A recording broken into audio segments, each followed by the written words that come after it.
মধ্যপ্রাচ্যের সংঘাত যেন ছুঁয়ে ফেলল সবচেয়ে স্পর্শকাতর এক সীমা। ইসরায়েলের ডিমোনাই পারমাণবিক কেন্দ্র লক্ষ্য করে মিসাইল হামলা চালিয়েছে ইরান। এক রাতে ইসরায়েলের আকাশে দুঃস্বপ্ন হয়ে নেমে আসে একের পর এক ইরানি মিসাইল। তবে কি চলমান যুদ্ধ এখন পারমাণবিক ঝুঁকির দিকেই এগোচ্ছে?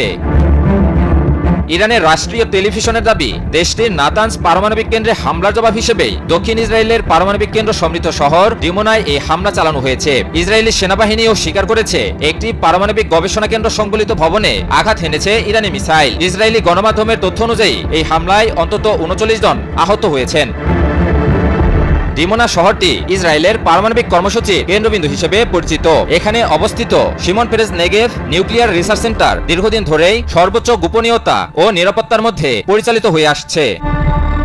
তবে সেখানে হামলার খবর পাওয়া গেলেও আন্তর্জাতিক পরমাণু শক্তি সংস্থা বা IAEA জানিয়েছে এই বিশেষ স্থাপনাটির কোনো ক্ষতির প্রমাণ তাদের কাছে নেই। সংস্থাটি বলছে সেখানে অস্বাভাবিক কোনো বিকিরণও শনাক্ত হয়নি এবং তারা পরিস্থিতি নিবিড়ভাবে পর্যবেক্ষণ করছে।